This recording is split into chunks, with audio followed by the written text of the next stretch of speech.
සුබම සුබ දවසක් කියලා ප්‍රාර්ථනා කරනවා ඔයාලා හැමෝටම. ඉතින් කොහොමද ඔයාලට? ඔයාලා සතුටින් හොඳින් ඇති කියලා මම විශ්වාස කරනවා. එන්නකො යන්න අගෝස්තු මාසේ එක දවසක හදාගත්තු කෑම වේලක් ඔයාලත් එක්ක ෂෙයා කරගන්න තමයි මම මේ වීඩියෝ එක අරගෙන ආවේ. ඉතින් විශේෂයෙන් මුකුත් හැදුවේ නෑ. ඒ වුණාට මට හිතුණා ඔයාලත් එක්ක මේක ෂෙයා කරගන්න. හැම දෙයකටම කලින් රටට බත දෙන ගොවියට පින් අනුමෝදන් කරලා මම මුලින්ම කරගත්තේ බත් එකට වැඳලා බත් එක රයිස් කුකර් එකට ගහපු එක. ඉතින් මම ඔයාලට මුලින්ම කීවනේ විශේෂයෙන් මුකුත් හදාන්නේ නැහැ. ඒ වුණාට ඉතින් මේ වීඩියෝ එක මම ඔයාලත් එක්ක ෂෙයා කරගන්න ආවේ. මම මේ උයන විදිහ දැකලා ඔයාලටත් පුංචි හරි අදහසක් ගන්න පුළුවන් වෙයි කියලා හිතලා තමයි. ඉතින් යාළුවනේ මං අද රැට උයන්න හදන්නේ හාල් මැස්ස තෙල් දාලා මැල්ලුමක් හදලා වට්ටක්කා. ඔයාලා දන්නවද මම මුලින්ම මේ හාල් මැස්ස සුද්ධ කරගන්න හේතුව? මම ඉස්සරලාම උයන්නේ ලේසියෙන්ම හදාගන්න පුළුවන් දේවල්. ඒ කියන්නේ මේ ටික ඉස්සරලාම සුද්ධ කරලා හොදලා අරන් තියා ගන්නවා. ඊට පස්සේ අනිත් දේවල් කපලා ලෑස්ති කරගන්නවා. ඔක්කොම ටික එකට ලෑස්ති කරගත්තාම ඊට පස්සේ අපිට තියෙන්නේ උයන්න. ඉතින් එන්නකො යන්න කොහොමද මං මේ ටික කරගත්තේ කියලා බලන්න. හරි ඉතින් මං හාල් මැස්ස ටික සෝදලා අරන් තිබ්බා. දැන් ඉතින් මම මේ කොළ ටික හොදගන්න තමයි හදන්නේ. මම මේ කොළවලට ලුණු කැට දාලා විනාඩි 5කට කලින් පෙඟෙන්න දාලායි තිබ්බේ. ඔයාලත් කොළ වර්ග මැල්ලුම් හදද්දී ලුණු වතුරේ විනාඩි 5ක් විතර පෙඟෙන්න තියලා සෝදලා ගන්න. එහෙම කියන්න හේතුව තමයි යාළුවනේ සමහර කොළ වර්ගවල පණු බිත්තර තියෙනවා. ඉතින් අපි දන්නේම නැතුව අපිට ඒවා කැවෙනවා. ලුණු වලට ඒ සේරම මැරිලා යනවා. ඉතින් ඒකයි ලුණු වලින් හොදලා ගන්න කියන්නේ. ඉතින් මම මගේ පලා ටිකත් ලියාගෙන ඉවර වෙලා දැන් වට්ටක්ක ටික කපා ගන්න තමයි ලෑස්ති වෙන්නේ. අපිට මෙහෙම එකින් එක උයා කපනවට වඩා සේරම එකපාර කපලා ලෑස්ති කරගත්තාම උයන්න යන කාලයත් අඩු වෙනවා. උයන්න යන දර වලින් උයනවා නම් දර ප්‍රමාණයත් අඩුයි. ගෑස් වලින් උයනවා නම් ගෑස් ප්‍රමාණයත් අඩුයි. ඉතින් මම මේවා කපන අතරේ අපේ ලොකුට කිව්වා මම පොල් ටිකක් ගාලා දෙන්න කියලා. මේ ටික මෙහෙම ලෑස්ති කරගෙන ඉවරලා දැන් ඉතින් මම මේ මැල්ලුම අනා ගන්න තමයි ලෑස්ති වෙන්නේ. මේකට කහයි පොළුයි ලුණුයි තමයි දාලා මම මේ අනාගන්නේ. ඔයාලා දන්නවද මේ කොළ මොනවද කියලා? මේවා තමයි නෝකෝල් කොළ. ඔයාලා වැඩියෙන්ම කන්න ආස කොළ වර්ග මොනවද කියලා පහලින් කමෙන්ට් කරගෙන යන්න. මම නම් ආස ගොටු කොළ වලට. ඉතින් මේවත් හදනවා. මෙන්න බලන්නකෝ මේ විදිහට ලෑස්ති කරගත්තාම අපිට තියෙන්නේ ඉතින් ඉක්මනට උයා ගන්න. මම ඉස්සරලාම හදන්නේ මැල්ලුම. ඊට පස්සේ තමයි හාල් මැස්ස ටික තෙල් දාන්නේ. මොකද දන්නවද? අඩුවෙන්ම කාලය යන එක ඉක්මනටම හදාගත්තාම අපිට ලේසි. මම දැකලා තියෙනවා සමහර අය උයන්න කම්මැලි උයන්න එපා වෙනවා කියලා එහෙම වචන කියනවා. ඉතින් මම නම් හරි ආසාවෙන් තමයි මේ වැඩේ කරන්නේ. ඒ කියන්නේ ඉතින් අම්මා කෙනෙක් විදිහට භාර්යාවක් විදිහට අපි හැමදාම හැම ගෙදරම කරන්න ඕන දෙයක් නෙමේ උයනවා කියන එක. ඉතින් අපි මේක ආසාවෙන් කරේ නැත්තම් දරුවන්ට උයලා දෙන කෑම ටික උනත් රසට දෙන්න බැරි වෙනවා. ඔයාලටත් එහෙම හිතිලා තියෙනවද? එහෙම හිතිලා තියෙනවා නම් මම අද මේ කියලා දුන්න විදිහට උයලා බලන්නකෝ. ඔයාලට එපා වෙන්නේ නැහැ. මොකද මම තවත් බිස්නස් එකක් කරන ගමන් තමයි මේ ගෙදර වැඩත් කරගෙන දරුවන්ගේ වැඩත් කරගෙන ජීවිතේ ඉස්සරහට අරගෙන යන්නේ. ඉතින් මට එපා වෙන්නේ නැතුව එපා නොවන විදිහට වැඩ කරන්නේ මම මේ පුංචි ටිප්ස් වලින්. තව දෙයක් යාළුවනේ මට ඔයාලට ඉස්සරලා කියන්න බැරි වුණා. අපි පලා කපා ගද්දින් අපි ඒකට කියන්නේ ලියනවා කියලානේ.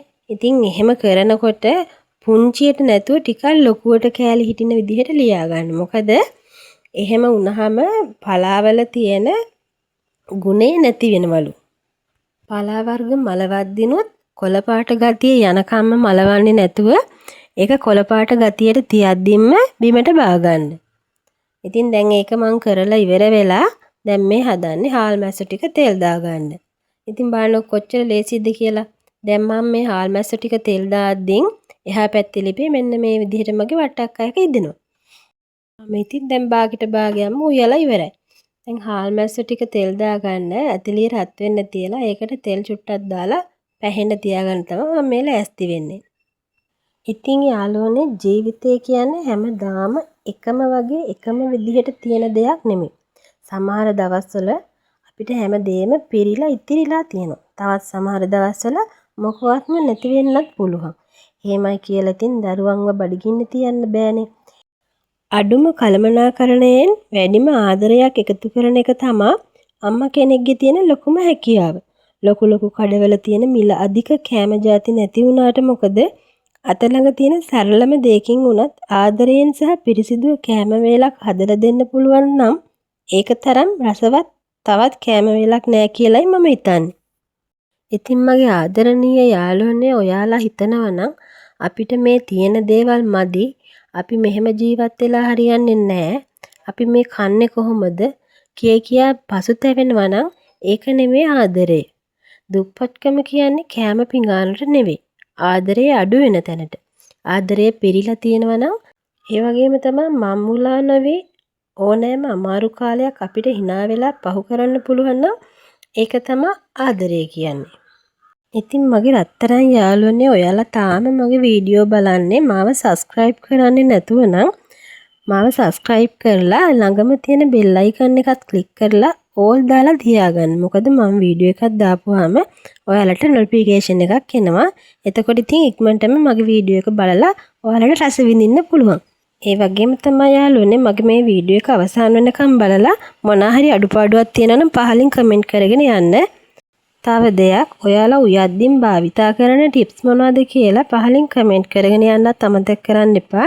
මොකද මම මේ කියලා දුන්න දේවල් වලට අමතරව මමත් දෙයක් ඉගෙන ගන්න කැමතියි. ඔන්න ඔය අතරේ ඉතින් මගේ බත් එක නම් ඉදිලා. දැන් බත් එක කූරු ගාලා නිවෙන්න තියාගන්න තමයි මම මේ ලෑස්ති වෙන්නේ.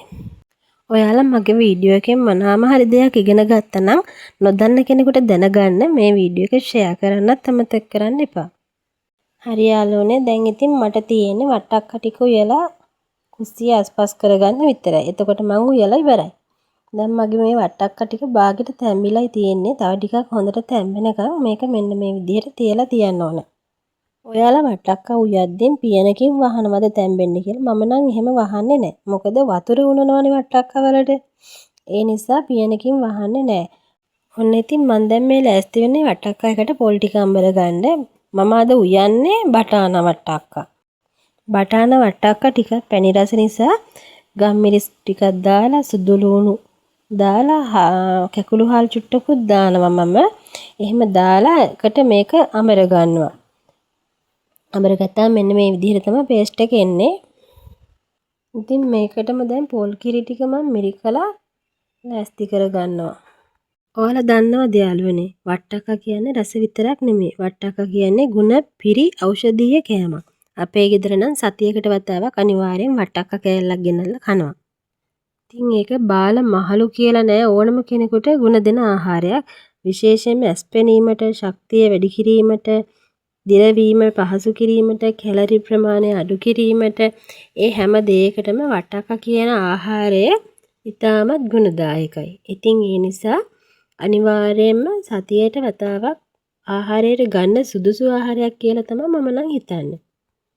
ඉතින් යාළුවනේ වට්ටක්ක ටික නම් දැන් තැම්බිලා වගේ තියෙන්නේ. ඒකට දාන්න මේ කිරි ටික මෙන්න මේ විදිහට ලෑස්ති කර ගන්න ඕනේ.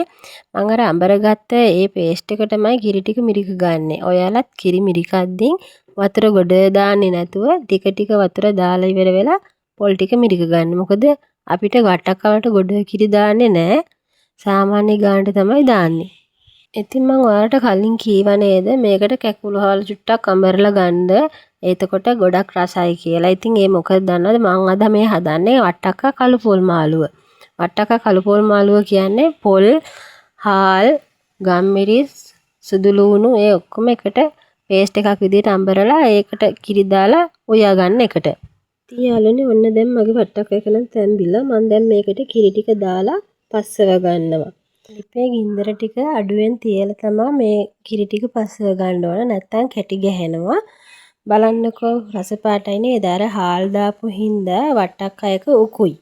ඉතින් යාළුවනේ අද වීඩියෝ එක හොඳයි නම් තවත් කෙනෙකුට බලන්න ෂෙයා කරන්න, ලයික් කරන්න, කමෙන්ට් කරන්න.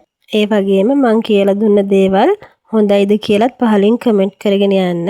අලුත් බ්ලොග් එකකින් හම්බ වෙමු. ගිහින් එන්නම්. බුදු සරණයි.